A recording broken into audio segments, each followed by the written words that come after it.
My son stood 6 feet from my chair and whispered, "Dad had a stroke. Half the time he doesn't know what he's saying. Put the tabs where you want his name.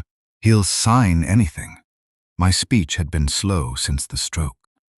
My hearing had not. Nolan glanced toward me. I was sitting beside the living room window with Miriam's blue fountain pen in my left hand. 5 yellow signature tabs waited on the pages spread across the table. He mistook the time it took me to find a word for the absence of a thought. Beside my medication organizer, a small digital recorder showed one red light. Every medical, legal, and financial meeting in my home had been recorded since I returned from rehabilitation. My speech therapist recommended it because I could not always interrupt quickly enough to ask someone to repeat an explanation. Recording allowed me to listen again without being rushed. 2 days earlier, Nolan had received an email explaining the arrangement. He had clicked the acknowledgement box. He had simply forgotten what his own agreement meant. Taryn leaned closer to him. "Keep your voice down. He can't follow us from over there." I could follow every word. The first document beneath the tabs would give Nolan broad control over my bank and investment accounts. The second would transfer my home into a limited liability company he and Taryn controlled. The third would allow that company to use my home as collateral for a loan. My son believed I would sign anything. He was right about one thing. Before the afternoon ended, I intended to sign. Just not the papers he had brought. 4 months earlier, I woke in a hospital room knowing exactly who I was and unable to say my own name. The nurse asked me to identify the man standing beside the bed. I knew him. Nolan Rowe, my only son, 44 years old, a builder, a father. The child who had once dismantled a kitchen radio at age 9 because he wanted to understand where the voices lived. I opened my mouth. Nothing useful came out. Null. I stopped. The rest of his name was clear in my head. I could see every letter. My mouth could not deliver it. Nolan took my hand. "It's me, Dad." I wanted to say I know. What came out was, "No, me." His face changed, not much, concern first, then fear, then something I did not recognize at the time. He turned to the doctor. "Does he know who I am?" The doctor told him the stroke had affected expressive language. My comprehension appeared largely intact, but I would need testing and therapy. Nolan nodded as though he understood. He stayed beside my bed that night. He brought my reading glasses. He contacted Elsie. He found the insurance information in my wallet and answered questions when I became too tired to force out a sentence. When he said, "You don't have to worry about anything, I'll handle it," I was grateful. That is the truth. Betrayal is easier to describe when you pretend there was always something sinister in the room there wasn't. At first, my son helped me. He opened mail. He paid the electric bill from the small checking account we had shared for emergencies. He drove me to therapy. He cut food when my right hand shook. He sat through meetings and waited while I tried to answer. Not long enough, perhaps, but longer than most people. My wife, Miriam, would have waited forever. She died 3 years before the stroke. When we were young, I spoke too quickly whenever I was nervous. Words collided. I would start one sentence before finishing another, then become frustrated when people asked me to repeat myself.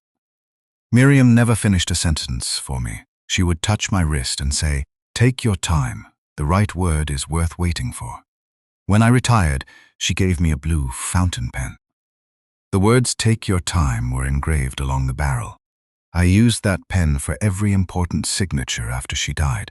Closing documents, scholarship papers, the final sale agreement for Rowe Precision Works. It was the pen Nolan had placed in my hand that afternoon. He probably thought the sentiment made the moment easier. For several weeks after the stroke, Nolan's help remained help. Then help became access. He began taking mail home instead of opening it with me. When friends called, he sometimes told them I was sleeping even when I was sitting beside him. At appointments, doctors addressed questions to me, and Nolan answered before I could lift a finger. "He gets confused when he's tired." That was the phrase he used, confused. I was tired. I was frustrated. Sometimes I reached for the word window and said door. Sometimes a sentence broke apart before it reached my mouth. But confusion was different. I knew what day it was. I knew how much remained in my investment accounts. I knew Elsie was studying nursing and hated pharmacology. I knew Nolan's company had completed 3 houses outside the city, and that the 4th project was behind schedule.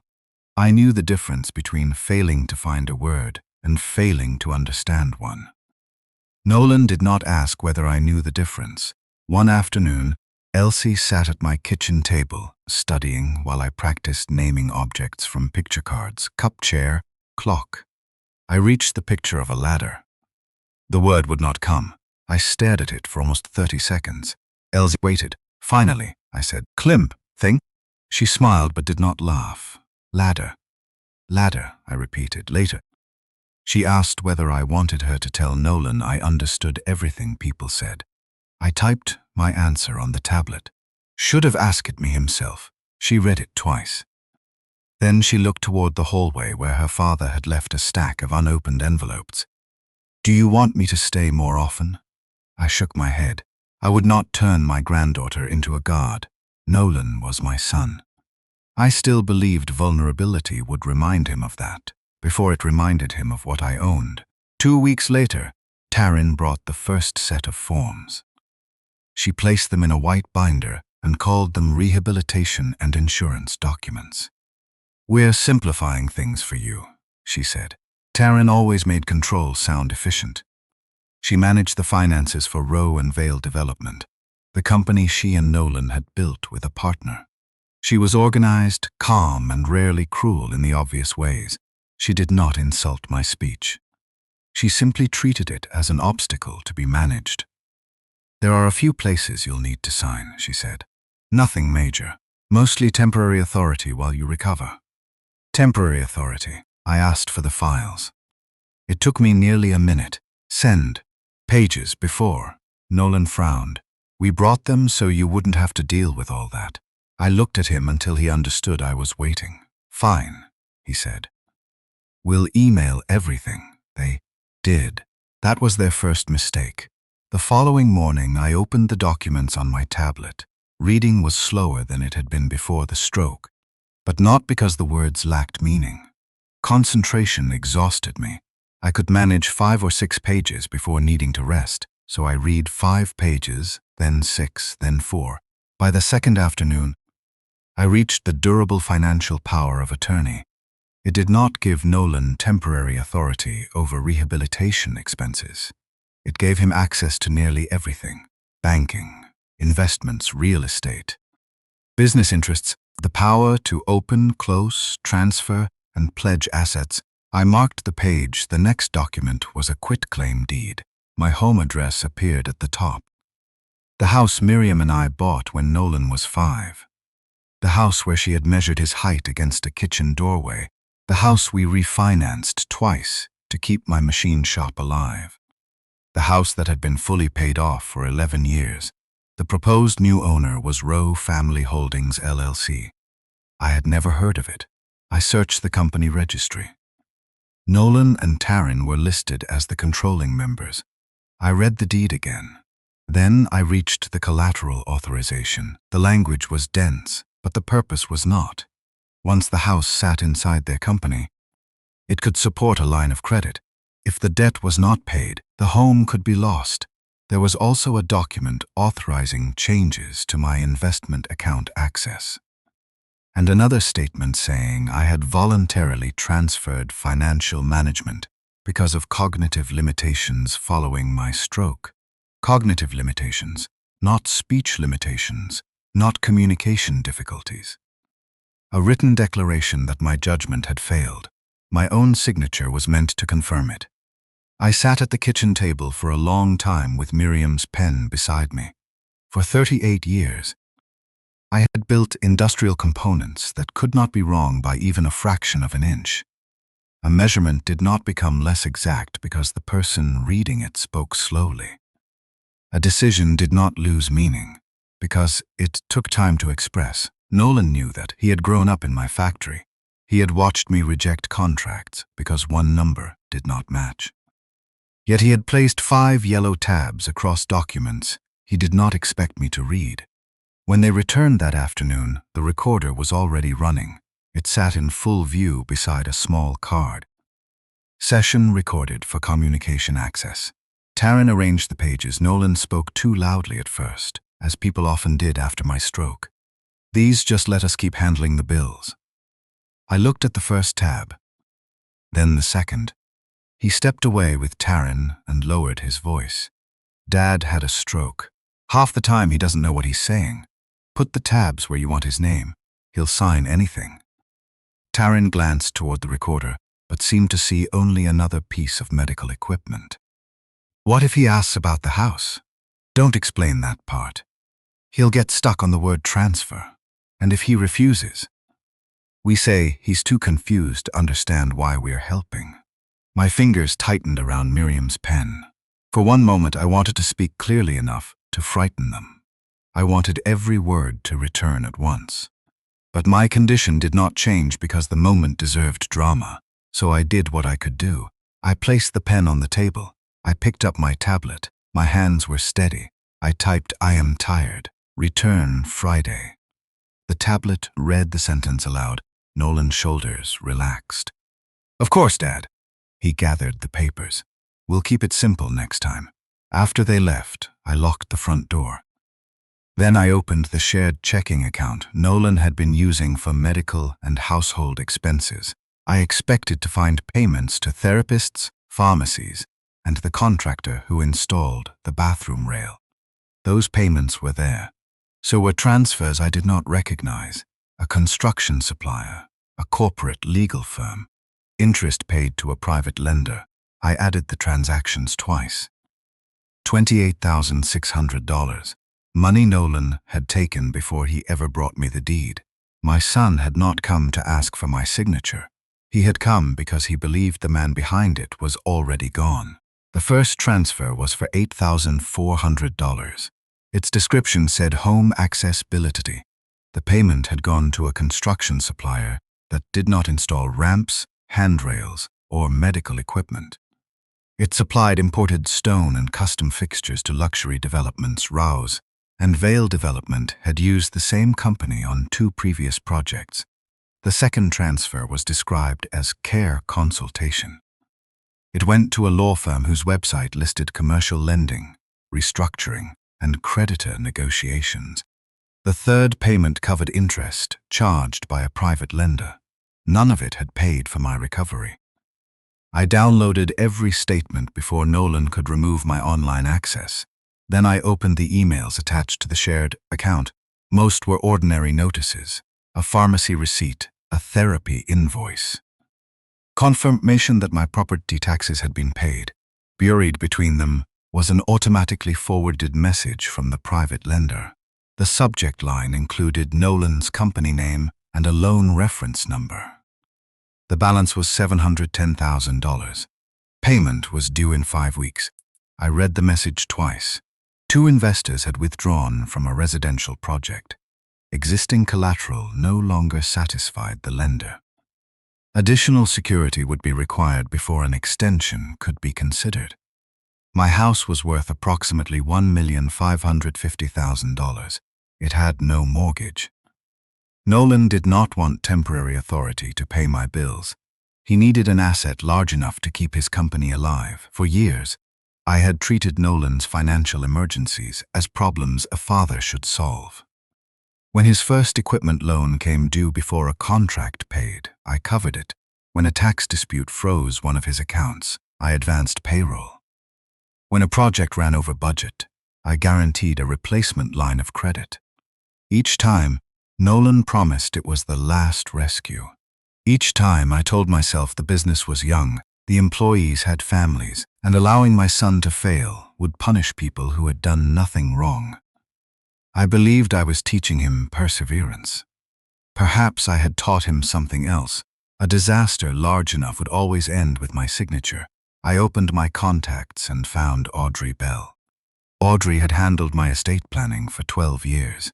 She had known Miriam. More importantly, she never treated speed as proof of intelligence. I typed a message, need private meeting. Son brought financial papers. Possible house transfer. Please do not contact him. She called within 10 minutes. I answered through video so she could watch me type. Are you safe right now? She asked. Does Nolan have keys? Yes. Does he have access to any accounts? One checking account. Possibly more requested.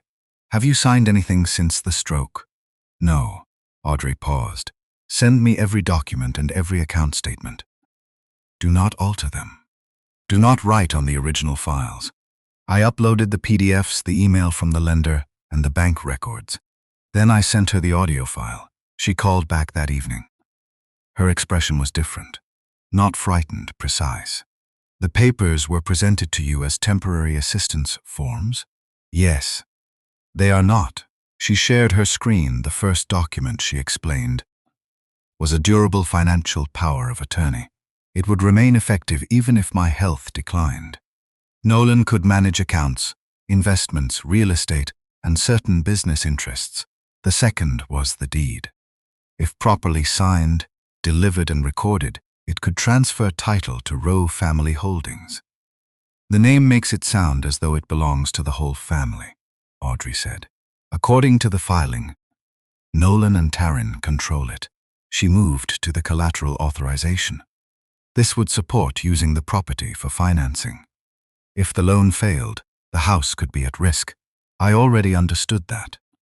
Hearing someone else say it made the room feel colder. And this statement, Audrey continued, does not merely describe communication difficulty. It says you voluntarily surrendered financial management because of cognitive limitations. I typed, I have language limitation, not judgment. I know. She leaned closer to the camera. But Nolan may argue later that you did not understand what you refused, or that someone influenced you. We need a record of your abilities that does not come from me or from your family. I knew what she meant. An independent evaluation, the idea angered me. Before the stroke, no one required a medical report before respecting the word no. Now I needed to prove that my silence contained a person. Audrey seemed to recognize the anger on my face. This is not a test you should have to take to earn ownership of your own decisions, she said. It is protection against people who may claim those decisions are not yours. I typed, arrange IT. Dr. Elise Navarro came to my home the following morning. She introduced herself slowly but did not speak to me like a child. Before beginning, she asked how I preferred to respond, speech, writing, pointing, tablet, or a combination. I selected all of them. The evaluation lasted nearly 3 hours with breaks. She asked me to explain what I owned. I wrote the address of my house, its estimated value, and the fact that it had no mortgage. She asked what would happen if I transferred it to an LLC controlled by Nolan. I typed, I would no longer hold title directly. They could attempt to pledge it. Debt, deft could endanger house. She asked me to describe a power of attorney. Person, acts, money. For me. Would that person own your assets? She asked. I shook my head. No authority. Not ownership. She asked why I did not want Nolan to have that authority. I wrote about the $28,600. I identified each transfer. I explained the difference between the descriptions and the recipients. Then she asked whether I wanted to disinherit my son. The question surprised me. No decision yet. Why not? I stared at the screen for a long time. Finally, I typed, because removing access and ending love are different decisions. Dr. Navarro nodded and wrote something in her notes. She tested memory, attention, arithmetic, and reasoning. I did not perform perfectly. I misplaced one date. I became exhausted during a sequencing task.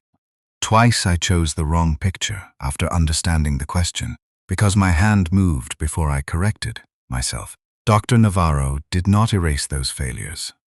That mattered. Her report would not claim the stroke had left me untouched. It would say I had significant expressive aphasia and needed additional time and communication support. It would also say I understood the nature, value, risks, and consequences of the financial transactions being proposed. Before leaving, she said, "Mr. Rowe needs time to answer. Time is not the same thing as incapacity." Audrey received the completed report the next day. While we waited, she contacted Marcus Hale at my bank's elder financial exploitation unit. She did not tell him Nolan was a criminal. She gave him the statements, the account authorization, and my written dispute. Marcus froze Nolan's convenience access pending review. He placed additional verification requirements on withdrawals and any request involving my investments. The bank also flagged inquiries connected to a home equity line. There had already been one. Nolan had spoken with a lender about using my property as collateral before I had agreed to anything. The lender's correspondence described me as informed, competent, and fully supportive of the arrangement. In another document, Taryn described me as frequently disoriented and unable to manage complex decisions. I read both statements side by side. To the lender, I understood enough to pledge $1 million home. To anyone questioning the plan, I was too confused to object. Nolan needed my mind present when my signature gave him authority. He needed it absent when my voice resisted. Audrey found a draft email among the PDF materials Taryn had accidentally included. It asked a legal service about temporary protective proceedings if an impaired parent became uncooperative with necessary family financial management. Uncooperative. That was the word they intended to use if I said no. I sent Nolan a message from my tablet, send every diamond, each one Friday. His reply came almost immediately. "Of course, Dad. We'll keep it simple so you don't get overwhelmed." I read it twice. Then I sent one more message, Ni Lowen to Belitz. House, L, all, 3 dots, appeared, disappeared, returned. Finally, he wrote, "It's just backup paperwork. We'll go over it together." He could have stopped then. He could have called and admitted his company was failing. He could have asked me directly for a loan. I might still have refused, but refusal would have belonged to me. He could have returned the money and cancelled the signing. Instead, he scheduled Beth Pike, a mobile notary, for Friday afternoon. He believed a neutral witness would make the signatures harder to challenge. He did not understand that a neutral witness listens to both sides. Audrey prepared protective documents, but did not file everything immediately. Marcus secured the accounts. A title alert was placed on the house. Then Audrey asked the question I had been expecting. "Do you want me to cancel Friday's signing?" I looked at Miriam's pen lying beside the tablet. I thought about Nolan answering for me in the hospital, taking my mail, calling language confusion, moving money while telling me not to worry. I thought about the yellow tabs placed where my name was supposed to go. Then I typed. Audrey waited while I continued. "I want to hear how he explains my house while he believes I cannot understand him." Friday arrived with rain, not a storm. Just a steady gray curtain against the living room windows, soft enough that I could hear the clock Miriam had chosen ticking above the fireplace. Audrey arrived 40 minutes before the signing. She carried a leather case and 3 sealed envelopes. One contained the protective documents we had prepared. One contained Dr. Navarro's report. The third held copies of the bank records, the lender correspondence, and the acknowledgement Nolan and Taryn had signed agreeing that financial meetings in my home could be recorded. Audrey placed the envelopes beneath a plain folder. "Once they arrive," she said, "I will not answer for you unless you ask me to." I nodded. That mattered. Nolan had spent 4 months speaking over me in rooms where people assumed speed meant authority. I did not need Audrey to become a more respectable version of the same problem. The digital recorder sat in the center of the table. Its red light was already on. Beside it stood the same printed card Nolan had seen before. Session recorded for communication access. My tablet was fully charged. Miriam's pen rested beside it. At 2 o'clock, Beth Pike arrived. She was a mobile notary in her 40s, wearing a navy coat damp at the shoulders. Nolan had booked her So she introduced herself to him first when he entered 5 minutes later with Taryn. Then she noticed Audrey. I wasn't told counsel would be present. Nolan looked from Audrey to me. She's Dad's estate lawyer. We thought it might help him feel comfortable. He smiled as though her presence had been his idea. Audrey did not correct him. Taryn placed the white binder on the table. Fresh yellow tabs protruded from the pages. She had added more since Tuesday. Nolan leaned down beside my chair. "How are you feeling today?" "Fine," I said. The word came out clearly. His smile widened. "Good. We'll make this easy." Beth removed her journal and identification log. "Before we begin, I need to speak directly with Mr. Rowe. I'll need to confirm his identity and willingness to sign." "Of course," Nolan said. Beth turned toward me.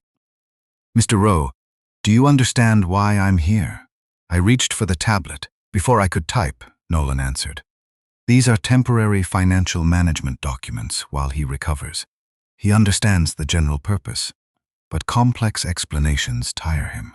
Beth looked at Nolan. I asked Mr. Rowe. A small silence followed. Nolan sat back. I typed, "You are here to witness signatures and determine I am signing voluntarily." The tablet read the sentence aloud. Beth nodded. "That is correct. Can you tell me what documents you believe you are being asked to sign?" Nolan placed his hand on the binder. "Mostly account assistance and insurance authorization." I typed 4 words, "Let him explain the deed." The tablet's mechanical voice filled the room. Nolan's hand stopped moving. Beth looked down at the binder. "What deed?" Taryn answered. "It's an estate planning transfer. The house stays within the family." "That wasn't my question," Beth said. "What property is being transferred, and to whom?" Nolan exhaled. "Dad's house would temporarily move into a family holding company. It gives us flexibility to manage maintenance and future planning." I typed, "Who's the company?" No one answered immediately. Beth turned toward Nolan. "Who owns it?" "Taryn and I are the current members, but it's only structured that way for convenience." I pressed the tablet again. "No. It is constructed that way for control." Nolan's face tightened. "Dad, Audrey has clearly overwhelmed you with technical language." I opened the copy of the deed on my tablet. Then I typed slowly, checking each number before I pressed the speech button. "My home is estimated at $1,550,000. It has no mortgage. The deed would transfer title to Rowe Family Holdings, LC. Nolan and Taryn control that company," I continued. "The collateral aversion would the property to support a business loan. Rowe and Vala Developments approximately $710,000 to a private lender. The loan is due in 5 weeks." Taryn stared at Nolan. He stared at Audrey. I typed one more sentence. "If the debt is not paid, my home could be placed at risk." Beth closed her journal halfway. "Mr. Rowe, did your son or daughter-in-law explain any of that to you before today?" I said no. It took effort, but the word required no assistance. Nolan stood. "This is ridiculous. He rehearsed all of this." Audrey put these words into his tablet. Audrey finally spoke. "I did not. You expect me to believe he independently analyzed corporate debt documents after a stroke. I expect you to read Dr. Navarro's independent assessment." Audrey opened the second envelope and handed copies to Beth, Nolan, and Taryn. Nolan did not take his. Taryn did. Her eyes moved rapidly across the first page. Audrey summarized only what was necessary. Dr. Elise Navarro evaluated Gideon's memory, comprehension, reasoning, arithmetic, and ability to understand these specific transactions. She documented substantial expressive aphasia. She also documented that he understands the nature and consequences of the deed, the power of attorney, the collateral authorization, and the proposed changes to his accounts. Nolan shook his head. "He has good days and bad days. Communication varies with fatigue," Audrey said. "His ownership of the house does not." Taryn set down the report. "We are trying to save a company that employs 37 people." That was the first honest sentence either of them had spoken about the papers. I typed, Then why did you call them rehabilitation forms? We didn't want to upset you before we had a solution, Nolan said. I typed, your sluslul creeled my house. It was temporary collateral. Without my informed consent. You would have agreed if you understood what was at stake. I looked at him. Then I typed, I understand. I do not agree. Nolan turned toward Beth. This is a family disagreement. The documents are legal. My father is emotional because Audrey has convinced him we're taking something from him. Beth reopened her journal. Mr. Rowe, were you told that signing the deed would transfer title to the LLC? No. Were you told the house might be used as collateral? No. Did you authorize your son to tell the lender you supported the arrangement? No. Nolan stepped closer to me. Dad, think about what you're doing. If the project collapses, people lose their jobs. Taryn and I could lose our home. His voice had softened. It was the voice he used in the hospital, the one that had promised I would not have to worry about anything. We would pay it back, he said. You know that. I typed. You already took $28,600. Beth looked up. Taryn's expression changed. Nolan's did not. That was for expenses. I opened the bank statement. Conskection Mysterials. Corporate lawyers. Private loan interest. I planned to replace it. I typed. You labeled it medical support. You weren't using that money. The room became very still. Nolan seemed to hear himself only after the sentence was gone. I touched the recorder. A recording is not dramatic by itself. It does not know which words matter.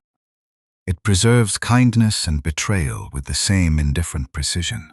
I moved to the first marked timestamp and pressed play. Nolan's voice emerged from the small speaker. Dad had a stroke. Half the time he doesn't know what he's saying. Put the tabs where you want his name. He'll sign anything. No one moved. I advanced to the second clip. What if he asks about the house? Taryn's recorded voice said. Don't explain that part. He'll get stuck on the word transfer. Then the third, Taryn asked, and once the deed is in the LLC? Nolan answered, the lender doesn't care how long it takes him to understand. I stopped the recording, 3 excerpts. That was enough. Nolan's face had lost all color. Taryn reached for the recorder. Audrey placed one hand between them. Do not touch it. Taryn withdrew her hand. You recorded a private conversation. Audrey pointed toward the card beside the device. Then she opened the third envelope and removed the acknowledgement forms. You were notified that Gideon's financial meetings would be recorded as a communication accommodation. Both of you acknowledged the policy 2 days before this session. That doesn't mean he can use fragments out of context, Nolan said. The context is on the complete file, Audrey replied. It has been preserved. Beth pushed the white binder away from herself. I will not notarize these documents. Nolan faced her. You heard him answer. You have a medical report saying he understands. That means he has capacity to sign. Beth's expression hardened. Capacity is not the only issue. I have concerns about material misrepresentation, undisclosed financial interests, and pressure. I will document why I declined. There was the contradiction, spoken aloud by the man who had created it. My mind was present when he needed my signature to be valid, absent when I used that mind to refuse. Audrey turned her laptop toward us. Marcus Hale appeared on the screen from his office at the bank. Mr. Rowe, he said to me, I can confirm that Nolan's convenience access has been suspended pending review. Any request involving your investment accounts now requires direct verification with you and Ms. Bell. Nolan stared at the screen. You froze my access. Marcus did not answer him. He continued speaking to me. The proposed home equity request has also been placed on hold. The lender has been notified that the property owner has not authorized the collateral. The disputed withdrawals totaling $28,600 are under internal review. This is my family's money, Nolan said. I typed. It was my account. Marcus added, no conclusion has been made regarding intent. The bank will review the records and follow its reporting procedures. No arrest, No accusation shouted across the room. Just doors closing where Nolan had assumed they would remain open. Audrey placed the 3 sealed envelopes aside and opened her folder. Inside were documents with blue tabs, not yellow. She arranged them in front of me. Nolan looked at the first page, but could not see the heading from where he stood. "What are those?" I picked up Miriam's fountain pen. My hand trembled once. I waited until it stopped, then I looked at my son and spoke the only word I needed. Mine. The first document revoked Nolan's access to my accounts. I signed it with Miriam's blue fountain pen. The movement was slower than it had been before the stroke. My right hand still lacked the control I once trusted, so I wrote with my left. The letters leaned unevenly across the line. They were mine. Audrey placed the second document in front of me. It removed Nolan as my successor financial agent. He had never held the broad power of attorney he brought to my home, but my old estate plan still named him as the person who would manage my affairs if I later became unable to do so. That appointment had been made 14 years earlier, before the missing money, before the yellow tabs, before my son decided difficulty speaking meant he could claim the right to speak for me. I signed the amendment. The third document appointed an independent fiduciary, not Elsie, not another relative Nolan could pressure. A licensed professional with no inheritance to gain and no business requiring rescue. Nolan watched the pen move. "You're handing control of this family to a stranger." I looked up at him. Audrey answered only after I nodded. "Gideon is not handing over control. He is selecting who may act if he becomes unable to act personally. While he retains capacity, the decisions remain his. I'm his son." I signed the third page. The fourth document placed additional protections around the title to my house. Any proposed deed, mortgage, or collateral agreement would require direct confirmation with me and notice to Audrey.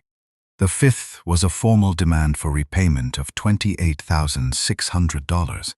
It did not call Nolan a thief. It listed the disputed transfers, required an accounting, and set a deadline for repayment or a negotiated schedule. When I finished, I placed the pen beside the tablet.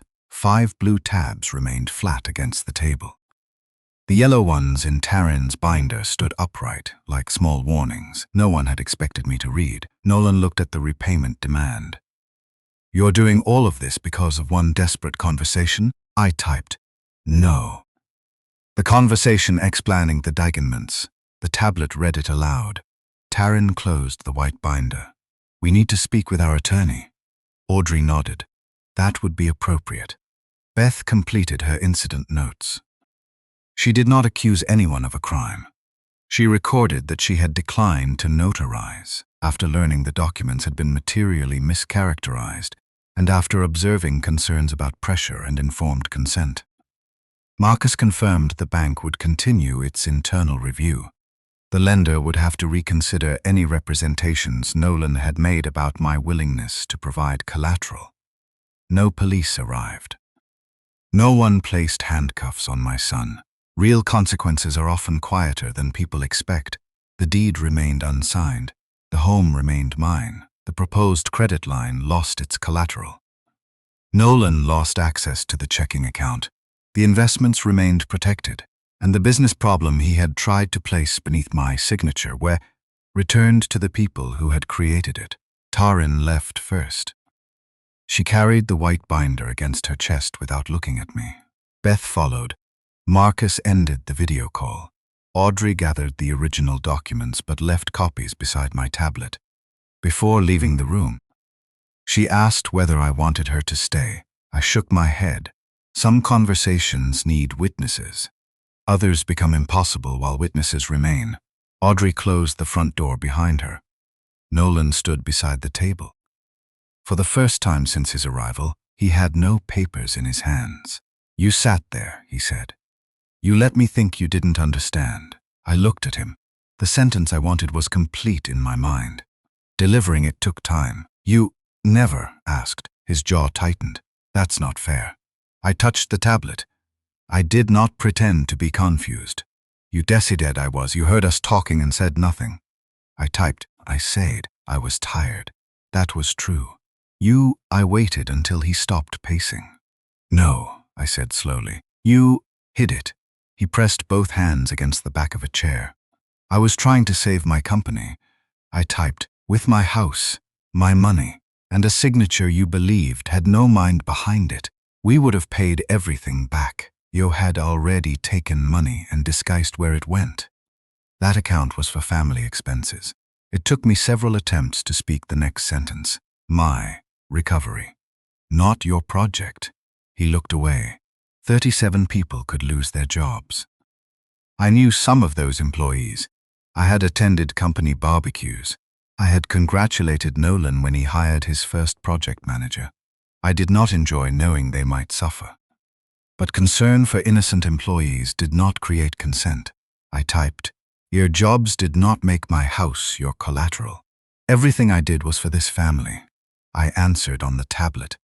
Then why did the family have to be kept from understanding it? Nolan stared at the words until the screen dimmed. Then he sat across from me. For a moment he looked younger. Not innocent, just tired. The investors pulled out, he said. The project was almost complete. We had buyers, but permits were delayed. If the lender gave us another 6 months, we could finish and repay everything. You could ask. I knew you'd say no. The honesty of that sentence hurt more than the lies. He had not hidden the deed because he believed I would misunderstand.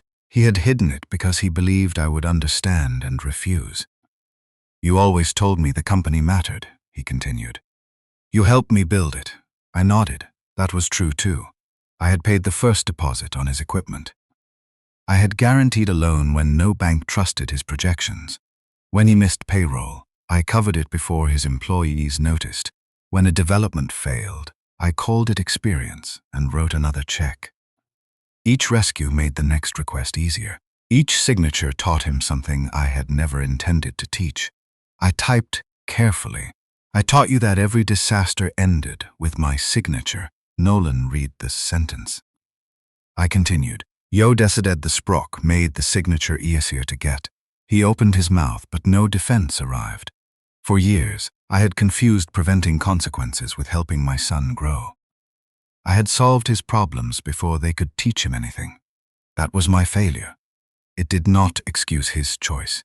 But I would not tell the story, as though greed had appeared from nowhere. Nolan had learned to see my assets as the final layer of protection beneath every risk he took. The stroke did not create that expectation. It only convinced him he no longer needed my permission. I'm your son, he said. I forced the answer out without the tablet. That gave you access. My throat tightened. I waited. It did not give you ownership. Nolan lowered his head. I wanted him to apologize. Not because an apology would restore the money or erase the recording, because some part of me still wanted evidence that the son who stayed beside my hospital bed had not disappeared completely. What he said was, "What am I supposed to do now?" It was the question he had asked after every failed project, after every unpaid bill, after every emergency I had turned into a check. This time, I did not answer for him. 3 months later, Rowe and Vale Development lost the project. The lender refused an extension without additional legitimate collateral. Nolan and Taryn sold equipment, closed one office, and negotiated with creditors. Several employees found work with another builder. Others did lose their jobs. I did not pretend my refusal harmed no one. But the harm belonged to a failing business plan. Not to my refusal to surrender a home without informed consent. Nolan repaid part of the $28,600 from the sale of a company vehicle. The remainder went into a formal repayment schedule. The bank completed its review and documented the disputed use of the convenience account. The lender amended its file to reflect that I had never authorized my home as collateral. There was no dramatic criminal trial, no instant prison sentence. There were records, restrictions, debt, and the end of the belief that my resources would always absorb Nolan's choices. Taryn stopped managing the company's remaining finances. whether that decision came from Nolan, their creditors, or their attorney. I never asked. Their marriage survived the first 3 months. I do not know what it will become. My relationship with Nolan survived too, although survival is not the same as restoration. He no longer has a key to my house. He cannot access my accounts. Any discussion involving money includes Audrey or the independent fiduciary. He visits occasionally. We speak about Elsie, my therapy, and the weather. We do not pretend the recording never happened. Forgiveness, if it comes, will not restore access. That is a distinction I should have learned years earlier. I did not remove Nolan entirely from my estate. His future inheritance was placed in a discretionary trust managed independently. He cannot pledge it as collateral or demand distributions to rescue another company. Elsie's education fund remained separate. She asked why I had not made her the future trustee. We were sitting at my kitchen table when she asked. Her nursing textbooks were open beside a cup of tea. I typed, "Because love should not equal access to prov itself." She read the sentence, then nodded. She did not argue. 8 months after the signing meeting, I still attended speech therapy twice a week. My recovery did not become miraculous because the story needed a clean ending. Some words returned, others remained stubborn. When I became tired, my sentences still fractured. People still answered too quickly sometimes. They still looked toward Elsie after asking me a question, as though a younger face might provide a faster answer. She learned not to respond for me. One evening, she sat across from me while I read a letter Miriam had written during the early years of the factory. The recorder rested on the table, no longer as evidence, only as a tool. My tablet sat beside it. Miriam's blue pen lay across the edge of the page. I reached a sentence about the first year we nearly lost the business. Miriam had written, "A difficult season can take money, sleep and pride, but it cannot take your dignity unless you hand it over." I reached the final word and stopped. The first sound came easily. The rest would not follow. Dig. Elsie waited. I tried again. Dig. Knee. She did not finish it. She did not look away. Nearly 20 seconds passed, then the word came. Dignity. Elsie smiled. "I heard you. Before the stroke, I believed being heard depended on speaking clearly. Nolan taught me how dangerous that belief could be. Some people hear a pause and assume nothing exists inside it. Others wait long enough to meet the person, still choosing his words. My son believed my signature had survived after my judgment disappeared. He was wrong. My words were delayed. My decisions were not.